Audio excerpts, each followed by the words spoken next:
So I would say a warm welcome to everybody. My name is Titash. And on behalf of Kolkata Center for Creativity, it is my great pleasure to have you all here. In this time of pandemic COVID-19, which is forced to practice social physical distancing, also giving us this privilege to gather virtually to hear Vanessa Maria Mirza today at Kolkata Center for Creativity's second live session of Artist to Entrepreneur program. Am I audible? Yes. Okay, great.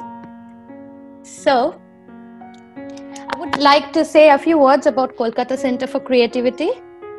It is a multidisciplinary interactive arts center located in Kolkata. It's a 70,000 square feet center that champions in art and cultural landscape of contemporary India since November 2018.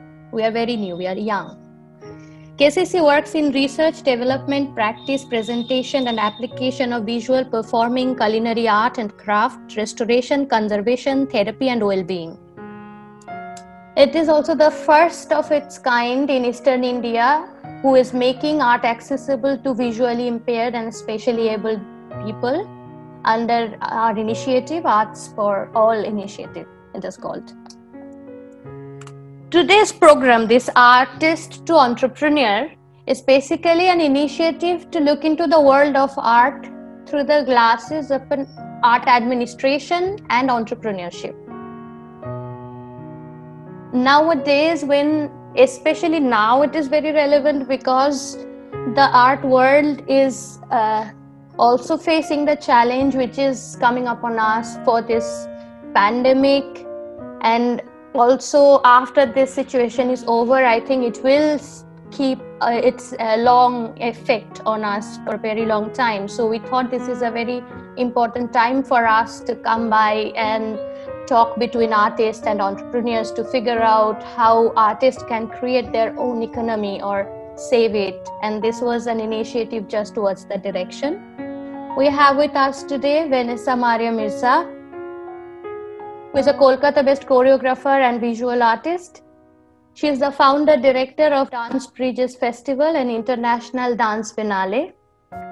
She is an Art Think South Asia Fellow for 2018 and 2019. She studied contemporary dance at Taipei National University of the Arts and Business at St. Xavier's College, Kolkata. It was also a privilege for Kolkata Center for Creativity to have partnership with Vanessa for the last Dance Bridges Festival in 2019. Hello, Vanessa. Hi, Titas. Thank you so much. It's a great privilege to share some of my work and my journey. And I'll try and be as brief as possible in answering questions, but then we'll have a time at the end, I think, if anyone has anything specific. So I think where I should start. Yeah, so no, I was thinking before you start, maybe I should just give a little bit of regulations. I mean, the perks of being a moderator, just that. So, I'm just saying that I think everybody already are keeping them mute unless they want to ask a question. I would say that's a very good start. Keeping the microphone mute when you are talking. And then I think if anyone has a question, it's better to put their names in the chat box. And after the conversation is over, I would just call up the name and the person can unmute himself or herself and ask the question directly to you. Mm-hmm. That would be a good, I think, way to have the conversation and keep it clean and efficient, I would say. And there is a request to everybody, whoever is joining this conversation, that one of my colleagues from Kolkata Center for Creativity would be sending you a message, maybe asking for your email IDs and stuff, and so that we can also connect with you for other programs, other similar programs that we are having. It would be really lovely if you share with them and cooperate. Thank you. So I think I will start, Vanessa, from the conversation the introduction, the very intriguing introduction of you, the business in St. Xavier's, then contemporary dance in Taipei, and then after that somewhere Dance Bridges also started. So how does your practice connect your entrepreneurial endeavor when it started? Right. So I think there are two different elements that play into this, and one is the education side and the other is the performance side. So for me, switching from business to dance, it was actually quite difficult, and to find a place to train. I was very lucky to have an opportunity to study at Taipei National University of the Arts. I got a scholarship. I was there for about 4 years. In between, I had a year in the US. And of course, it was a massive exposure to learning, to training, to see the kind of work that's done around the world. We had a lot of international artists, choreographers, festivals, and things like that. And then coming back to India, the journey that had started 5 years ago, of course, I had changed. I had grown in my aspirations. And initially, I thought I would just be a dance teacher and that would be enough. But I discovered a love for choreography. And I think a key part of that is collaboration. So given that the circumstance was quite different to my life in Taipei, I attended a conference in France where I presented a paper on transition and my choreographic practice both in Taiwan and in India. And at this summit hosted by World Dance Alliance in Angers in 2014, my research received a lot of interest, but also I got to meet a lot of people, a lot of different artists from around the world who were interested in coming to India. And at first I thought I would just connect them to a festival or an organization, and that would be really simple and easy to do. And I found that there were not that many opportunities. And of course, I'd experienced that myself. We barely had any international performances at that time. This would just be very sporadic if some embassy had, and even workshops and things.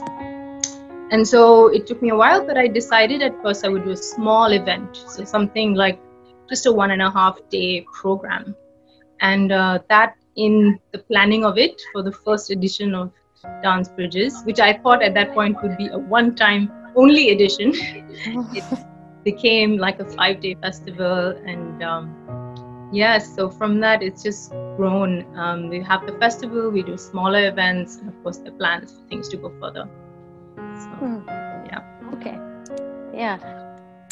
I think Dance Bridges really intrigues me because it is one of the festivals that is not only working in Kolkata, but also constantly working throughout the years in different parts of the world, curating and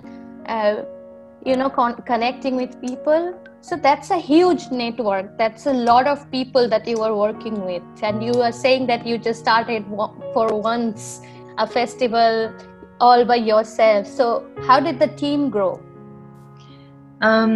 So I have to say I probably had more international connections than local or national connections after living abroad for 5 years. In fact, that was one of the challenges when I was first doing the festival. Not too many people knew me or remembered me.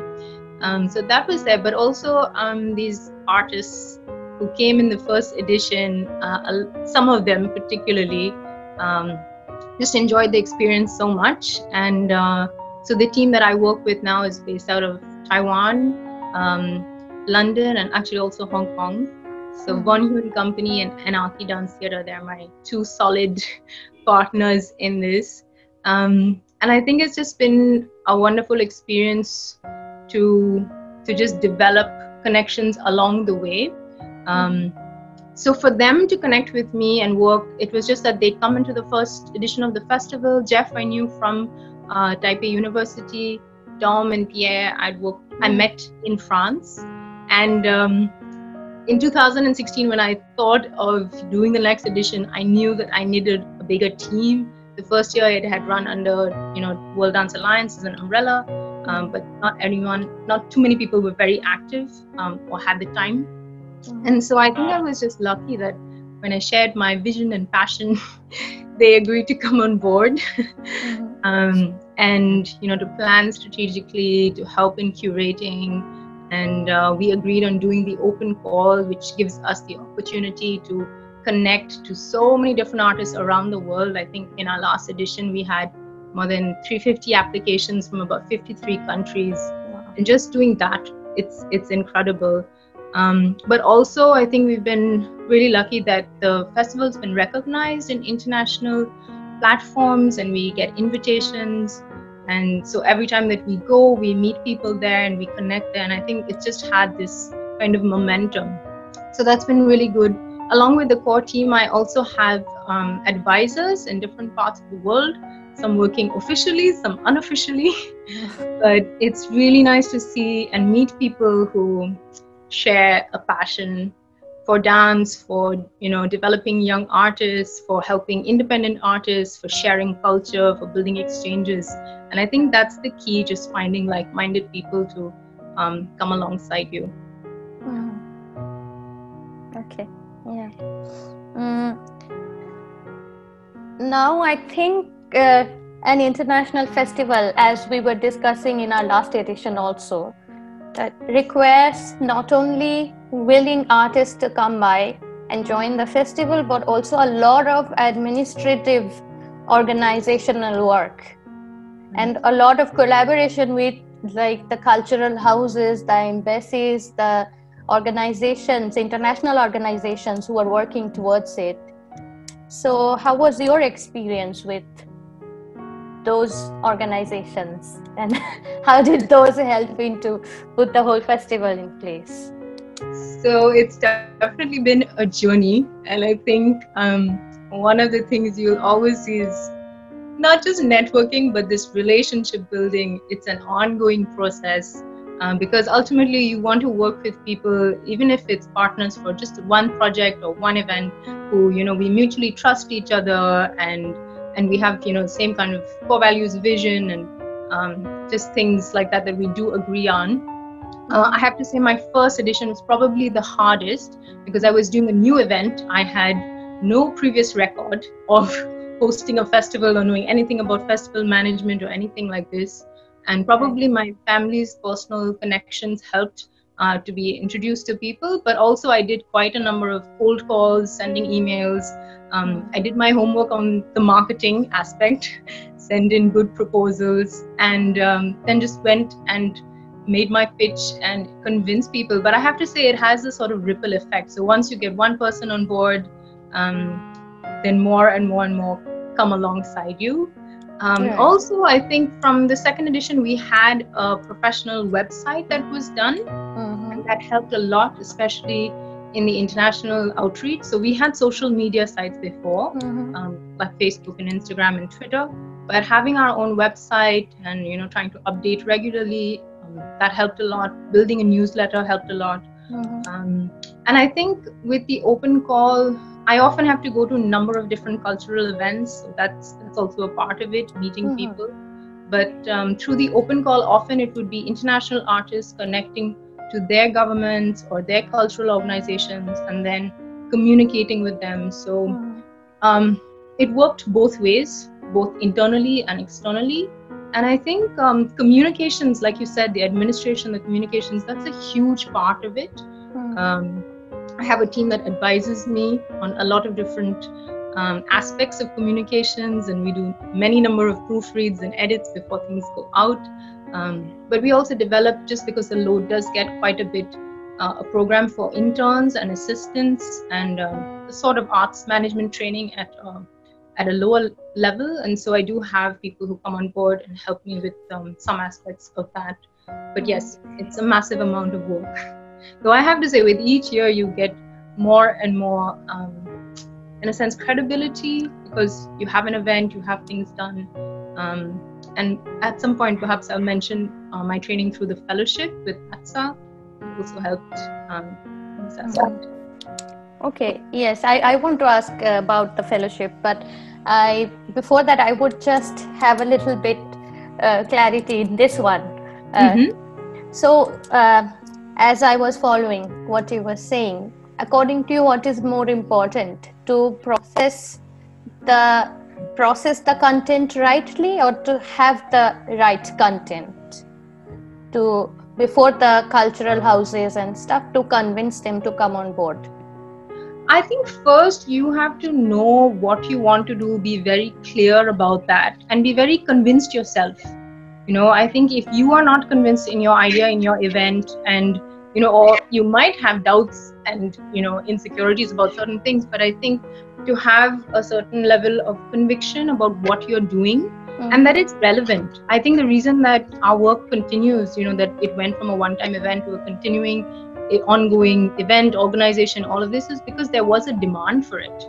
And of course, in the beginning, it was like seeing a potential and developing that. But I think that amount of research and looking at what your project is clearly, that's very important. And then, of course, after that, how you present it and how you share or market it definitely plays a key role. Okay. So from a degree in marketing to dance, and then to come to the Dance Bridges, and then you say you got the fellowship of Art Think South Asia. Yes. So how do you think, you already had a business study background, so how do you think this particular program or any such fellowships in art leadership or entrepreneurship helped you? Right. So the thing is, actually, right from business school, which was, I think, 2002 to 2005, I had been looking for some kind of program or internship that had anything to do with arts management. And there just wasn't. I remember still looking at the American Center library and, wanting to find books, or I even questioned my professors, like, are there companies like had an interest in the arts? And there wasn't anything that I could find. And then, of course, like you said, I went into dance, and I had no intention of really coming back or exploring this avenue. But then, having done the festival and thinking of it as something that I wanted to grow and develop, a number of different people told me about the Art Think South Asia Fellowship, and I didn't apply for a long time. Probably waited out for a couple of years or more, and then the timing felt right. We had, I had this team in place, and then we were looking at what would be our vision and mission and different ideas for long-term growth. And then at that point in 2017, I think autumn, I felt like, okay, the timing was right, and I wanted to apply. And I'm very glad that even though it was just a couple of editions of the festival, I was selected for the program. And it was a mind-blowing experience for me. It was so much more than I had thought it would be. And I think it's often it's just, you're often doing things by yourself and, facing challenges. But here we had this group across different arts backgrounds and with different experience. And so just being in that group was one amazing aspect of it, but also we had trainers from different parts of the world, and particularly the modules on finance and marketing really helped me a lot. I think just highlighted a few blind spots and just gave me new perspectives and vision and encouragement, because we have this project and it's still something we're working on, but to develop, what might be a really big thing in phases and to consolidate what you have. I think that was a really wonderful part. And I also had a chance to do a secondment in Germany with Tanzfabrik Berlin. And that was also a very exciting experience, just to see how their organization, so they've been there more than 40 years, and particularly interacting with the artistic director was like an invaluable experience. And I was there during a festival to see how things are done. And often in India, we take so much for granted. Like just everything is so labor intensive, we have to involve. But here, just seeing a really small group of people managing so many different things. And even just working out of a space that was rented, and it was one office room with 4 different computers, and even their studio spaces, they would convert it for a dinner party, and it was amazing, just new ideas and things like that. So yeah, I would definitely encourage people. And since then I have attended different seminars, webinars now, and some conferences, and it's always interesting. Even online, there's a great course right now just dealing with curation, and that's been really good too. I like learning new things.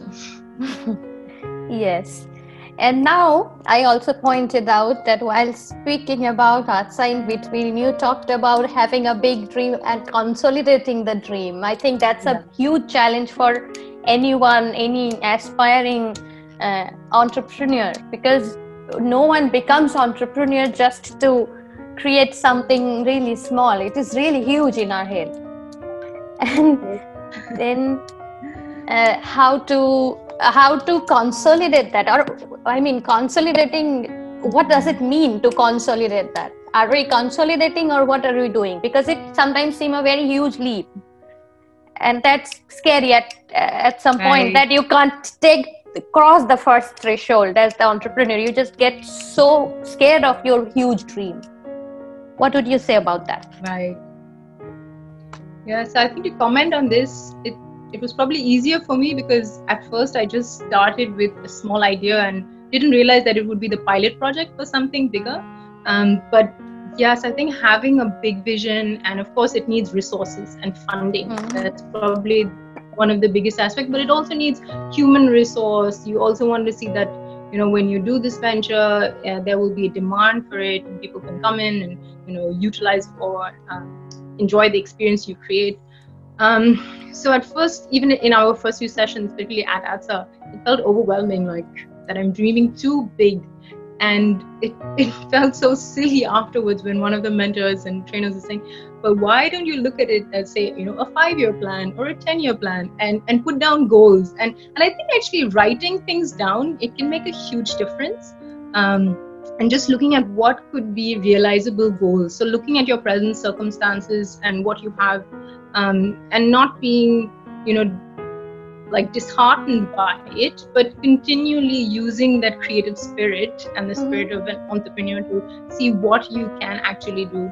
And coming back to the word, consolidate, I realized at that point that instead of thinking of this, long-term growth plan that we had at first, how could we make the festival something that's more sustainable and financially develop a model that, would be much more healthy, and just achieve things better with, just better financial sense, but also look at, just look at different aspects. Because sometimes it's your dream, your vision, but I think you have to keep finding this balance with the realities and practicalities, and also then the need and demand for what you're doing. So yes, so for me, it's about being patient while you dream big, and taking baby steps when that's what happens. And then, sometimes there's this huge momentum, and things fall into place, and then you can actually speed ahead. But using your time, yes, to just have that clarity and vision, but also being really practical and real. So yeah, hard things to put together though. Definitely. Yeah. So that reminds me, which I wanted to ask you a little bit before, but we talked about how to deal with the people who are related with arts and administration, but it was one of my favorite questions to ask even in the last one. What about the artists? Because as an organization, we are also every day dealing with artists, and in an international festival with different people from different background, also from different art practices, and also different ethnic choices. What about the artist and how you deal with the artists in your festival? I think this is quite a skill for people to work on, because it's not something that's really taught anywhere. And then the more experience you have, the better you might get at it. But I would say it's a joy for me. Like, I love connecting with people. I'm very interested working with artists of different backgrounds and cultures. So that's definitely been wonderful. And usually it's actually quite a smooth process. but there have definitely been moments where there's conflict that arises, there are negotiations that kind of go on and on and on. There are moments where people won't reply for a long time, and then of course there are different situations like a visa doesn't come through and you have to cancel, or there are problems with the flight, and there have been so many things. And I think in this aspect I would say here's where you have to really think of the big picture. It's very easy to lose your cool, to say, no, I'm in the right, and if you don't agree, we just end this. But I think it really requires maturity and swallowing your own pride, and thinking of the project, thinking of the big picture at the end of the day, thinking of the show that it needs to carry on, but also thinking long term. Like, you might have personality differences, and it may not always be the easiest, but actually if you work through that, if you dialogue, if you talk, there's this term of brave communication. So if something's not wrong, I wouldn't say be passive and just accept it. I think diplomatic dialogue is really, really important. If email doesn't work, try and get on a call, try and FaceTime and try and work things out.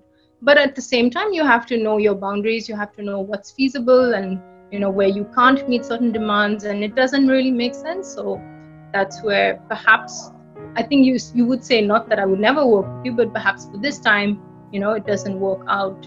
But it does need, again, a lot of patience, a lot of grace, and I think just having the big picture in mind.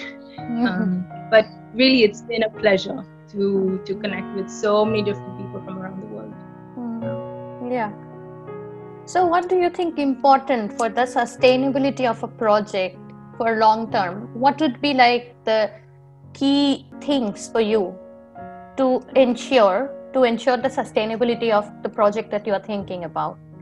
Because first you thought it as a big program, and then you actually made a longer plan throughout the year. So you obviously worked out the sustainability of your project. Yes. So what would be the key points for you? This is actually quite a big area. I'll try and touch on a few points. One aspect is definitely looking at your financial model and kind of finding the balance between growth and what would be the resources needed for that. I think often we sort of have a linear idea of like, okay, if we do a 5-day festival, then an 8-day festival, then a 14-day festival, but it's not necessarily to have to grow. And that way you could actually look at growth. If suppose you did not have the finances to sustain that, just look at other ways of other projects, and I think just work around that. So I think in a sense almost like a horizontal growth. I don't know if this makes sense, but just to expand on things where there's the demand and where you can manage. And so I think over here would be not to grow too fast, too soon, but to look at that kind of balance and that graph.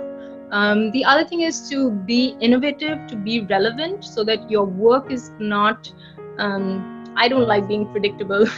And I think as artists and creative people within a contemporary context, you need to be relevant. So you need to also change with the times. And that was something I really admired about Tanzfabric, some of their programming and their work and what the organization did. It actually changed over time and through different seasons, and as they saw the scene in Berlin shifting and the needs of artists shifting. So I think that's another aspect of it.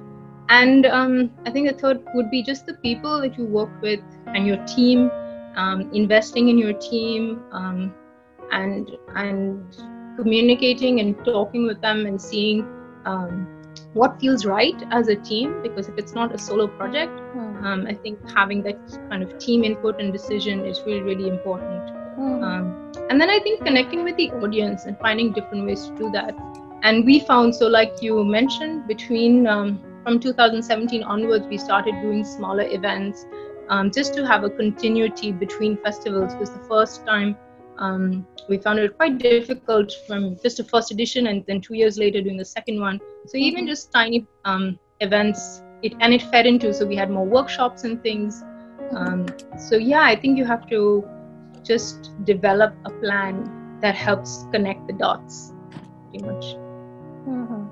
Okay, so I think from my side, it will be my last question, and we'll open up for questions from the viewers. So my question is, it also appeared at some point in the last conversation we had with Vikram, that when you, as I saw, when you are doing Dance Bridges, at the same time your performance is also there. So you are not only the festival director, but also one of the performers in the festival who has a production to do at the same time to run the whole festival. And I can't help but thinking that what comes where when you are working. Yes, it's quite like are you thinking as an art manager, or are you thinking as an artist, or where does this two meet? Yeah. Well, I mean, so initially the festival was, to create a platform for exchange for everyone. It wasn't something I particularly saw as presenting my own work, but yes, in the third edition I actually presented two pieces, and it was really, really hard to manage rehearsals and things like this. I have to say I had amazing performers who were very flexible with my changing schedule and waited for me in the studio sometimes. There were occasions where I had to put the festival first, but there were other places where, again, I'm really thankful to my team, where I said, "Oh, no, I need to be at rehearsal," so they were able to take care of some meetings or some events and host that. So it's again a balance, but it's quite tricky if you yourself are involved. And I do have to say, even looking outside of just that festival context, leading up to the festival, I have to plan my schedule so that I don't have too many choreographic projects that are on. Maybe just develop work, but probably not take anything new on. And then between festival years is so like the 18 months in between is where I try and do more of my own personal work and projects. So yeah, it's a balance. Yeah. Okay. So I think we have a question from Mr. Sunil Bhandari. Right. So yeah. I couldn't find it. Yeah, no, it's sent to me personally. I can read it out, or I can request him to just unmute himself and ask the question. Yeah. Mr. Bhandari, you can ask the question yourself. Hi, Vanessa. That was such a wonderful, wonderful interview. Loved what you said about your journey. Really nice.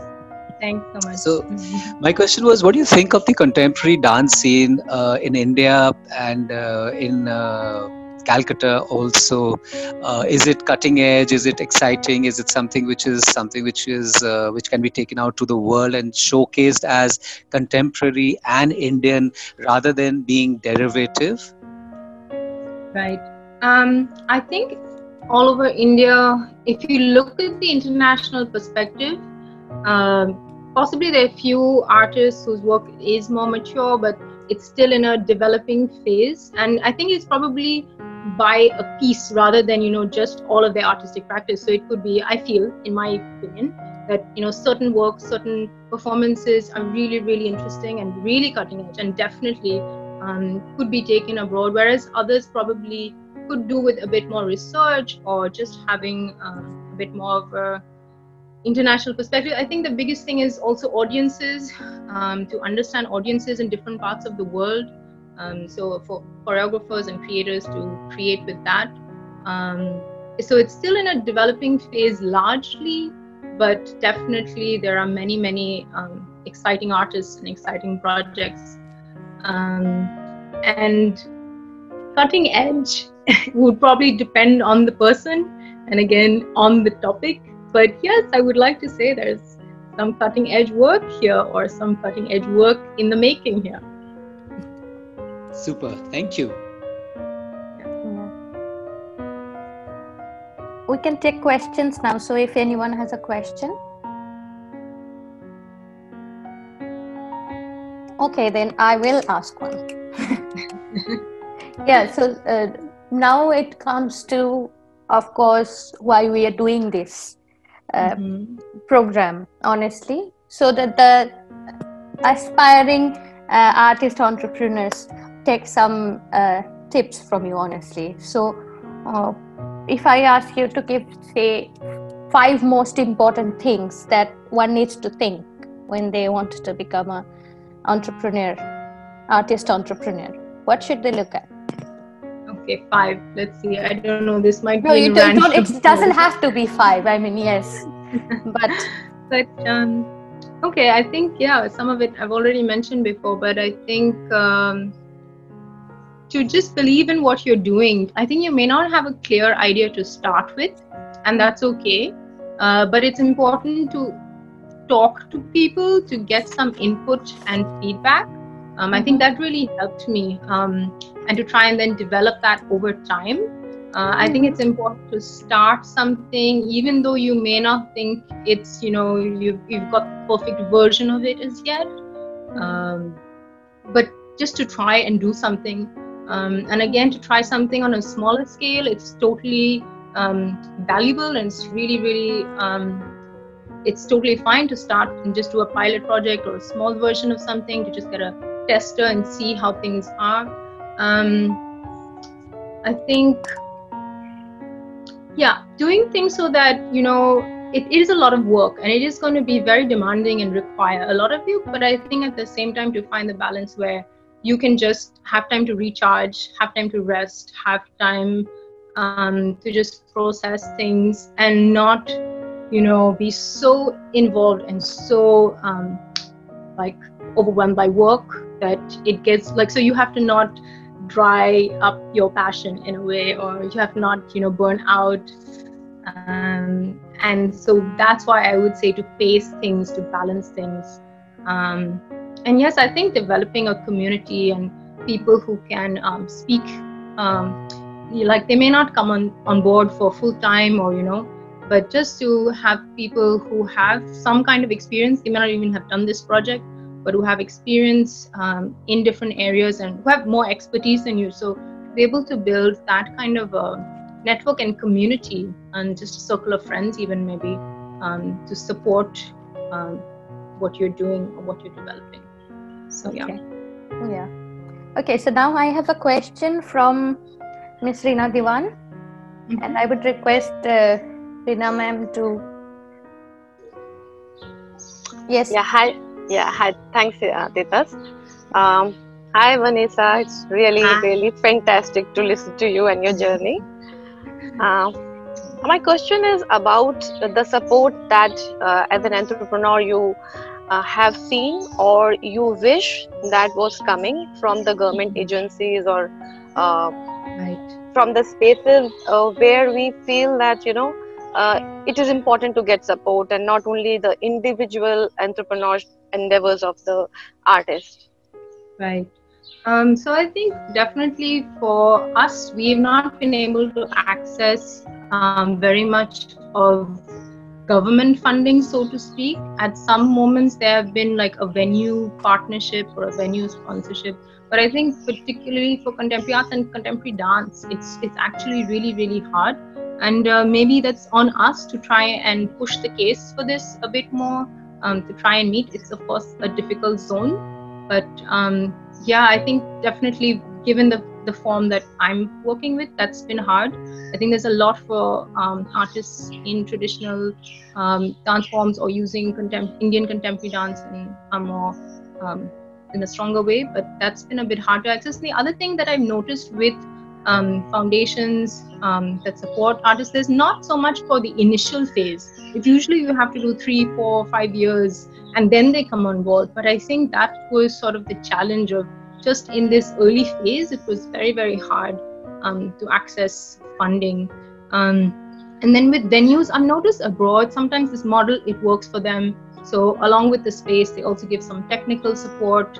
And perhaps that would be nice if in a future partnership that was possible. But so far, our funding has been definitely personal investment and, friends and supporters. We've had some patrons come on board, and we've had some corporate support. But still, I think within the area of CSR, there's so much else that demands attention. And while it's easy for us to, want more support, but again, I feel it's probably us that needs to also make the case for this. So, yeah. Can I ask another question, Teta? Sure. Okay. Yeah, it's a reflection of the answer only, that most of the funding that Dance Bridges have received, and many such more endeavors have received, whether it is Pickle Factory or many more. Mm-hmm. So they were from mostly Arts Council based in other countries. So with this pandemic Yes. situation and the whole economy world over in a turmoil, how confident or how secured do you feel about this?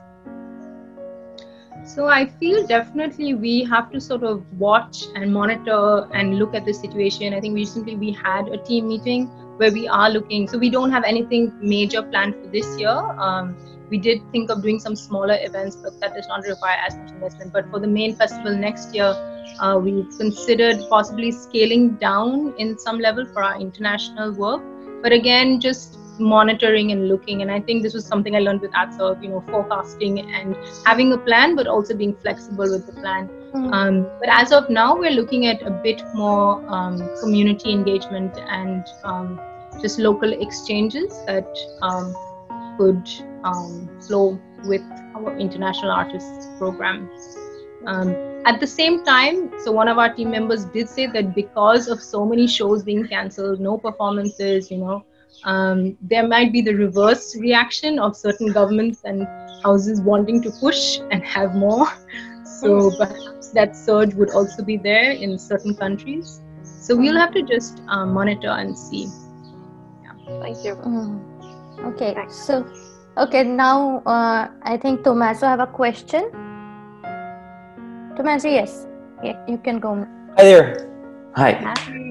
Hi, Vanessa. So my question is, without it getting maybe too personal, but I'm really interested in your relationship with your country and with your city, Kolkata, and I'm interested in the reason. Why is it important for you that the festival, it's in Kolkata, it's in India, and what value do you give to it, and what is your relationship specifically with your city and then with the country in this context? Because for you, coming from such a big international background and having been in so many places throughout your journey, why is it important for you to come back to India? And I ask this also as a person that doesn't come back to his own country and just actually lives and works abroad and makes things and creates abroad. Why is it important for you? Well, I think some of it probably within our education in India, we've always seen, this brain drain happening, and we've been, told about it. And I think from when I was really young, and at that time just wanting to do business too, I just always had the heart and intention to help my country or help my community in any way that I could. But also more personally, it was actually when I was trying to transition and I wanted to pursue dance, there were so few opportunities. I literally could have easily slipped into a deep depression, and no joking about this, because there was so little and so few people who even understood the need for something like this. Or nobody knew what was contemporary dance, and they're like, why would you want to do that? And then I could easily have moved into MBA and corporate life, and possibly earned so much. So they're like, why do you want to do arts? And first of all those questions, and then there was just no landscape, like nowhere to train, nowhere to really work or explore things. So yeah, it was really, really hard. And then I was so lucky to have, it was just a few people, I had the right connections, and I managed to go to Taipei. But literally till this date, I've probably been the only Indian student at Taipei National University of the Arts. And I had to learn Mandarin. And it was a wonderful experience, but it was really, really hard also. And I just felt like if I was in a position to help young artists and to help support their dreams, then I need to do that. And of course, I love Calcutta. It's my hometown. It's not a perfect city, but it's a city I think I've really fallen in love with. And I probably have to thank my dad for that. But I do believe there's so much of culture and history and talent. There's amazing talent. And it just needs the right impetus, encouragement, and opportunity. So, yeah. We have Nirupa to have a question. You can unmute and ask. If you want me to ask the question, I'll try to be articulate. Hi, Vanessa. What a terrific talk. Hi. Thank you. I was talking to Vikram as well last week, and I deal with obviously a lot of physical space artists, performing artists, and theater centers in Jersey City as well. And real estate, obviously, I'm curious how you are adapting to this new concept of real estate, which is this kind of digital online space, especially going into, let's say, next year, and we're back to some level for normal. How are you negotiating between possible conflicts between online real estate and physical real estate? And honestly, I don't know if you have time, but I would have loved for Reena to respond to that question as well, because so that's my question. So for me, of course, I think if we are able to move and do things in live spaces, we will definitely be opting for that as much as possible. Digital performances are great and wonderful, but just from my perspective at least, and from our team, a live performance is still quite something else. But at the same time, we did talk about, with this vast new range of opportunities that have, which we never even considered before, this coming into place in the whole, as you mentioned, digital real estate or digital platform. We did think of, possibly having some things that would be curated using this. And why should we leave it behind? Just myself, I am enjoying doing dance classes from around the world, from Melbourne, London, New York. And it's been so exciting, and literally to meet, the founder of a new dance technique teaching a class online. So I think it opens up many exciting possibilities, and probably you just have to look at the content of what you're curating, what works well online, and what is still, better in a physical space. And just finding the balance in our programming with whatever rules come into play. But we're definitely looking at it. So. Thank you. Yeah. Okay. So before I go to the next question, with your permission, Vanessa, if Reena ma'am wants to respond to this, what Nirupa was asking. Yeah, sure. I would like to. Thanks, Nirupa. Hi again. I think the Artist to Entrepreneur series is working well for both of us. At least we're getting to interact more. So I'll reflect quite, and actually I'll resonate with Vanessa a lot on this. I now feel that it is a platform which was really unexplored.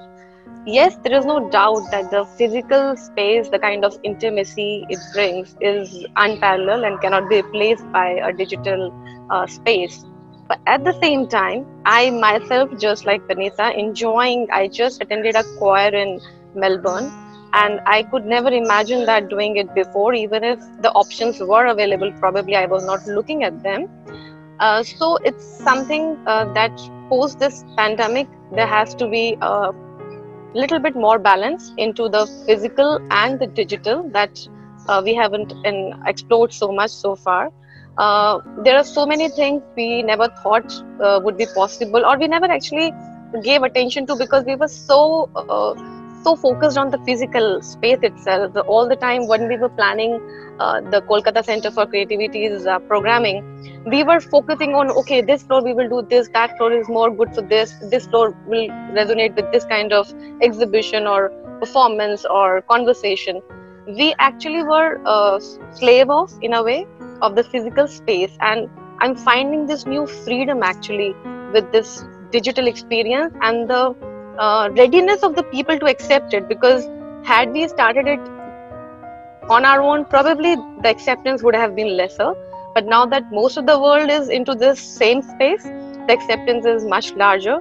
So I feel that this pandemic has taught us some new things, which we should make part of our regular programming and way of living from now on, and reduce some carbon footprint, definitely. But I'm not at the same time saying that this platform can replace the physical wonder of meeting in person and watching a performance or a talk or an exhibition in the real space. I hope I answered that. Yeah. So now we have, I think, the last question of today. It's by Dwaipan Banerjee. I would request him to unmute and ask the question. Hi, thank you, sir. Thank you so much, Vanessa. Hello? Yeah, Hello. we can hear you, please. Okay. Thank you so much, Vanessa. So I just want to ask you that how do I approach and convince the investor as a fresh entrepreneur? Sorry, how do we approach? How do I How do one approach and convince the investor or the funder or the agencies who can support when someone doesn't have a background? I mean, I think, well, you have to write a proposal.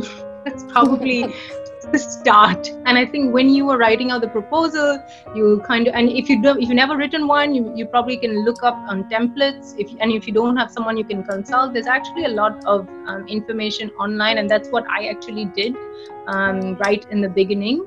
To help you develop, but also I feel a sense of professionalism in what you do. So just from the way you dress and present yourself, but also your portfolio or your proposal, to have a professional designer come in and to just make a small investment, but it can have huge returns. So I think that's probably one aspect of it.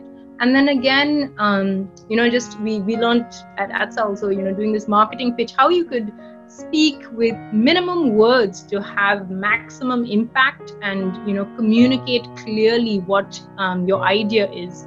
So I think even if it means practicing by yourself a few times, look at yourself in the mirror, body language, all of this matters. Of course, before that is how do you connect and meet these people? And in India, and I think around the world too, developing these personal connections is important. You can, of course, do cold calling, but it's always nice if you have somebody who can introduce you. That definitely helps. But if not, I think just going the official route, trying to call, set up a meeting, and trying to meet them. And like I said, it's a bit of a marketing pitch. So you have to know what you're looking for and be able to present that. Like I said before, if you believe in your idea, it's a little bit like performance. They say that you need to be convinced as a dancer, you need to have your intention clear, and then only the audience believes you. So in a way, it's a little bit like that. We literally kind of at the end. Thank you very much for joining. Do visit Kolkata Center for Creativity when you are here, when the pandemic is over. Stay safe. Thank you. Thank you.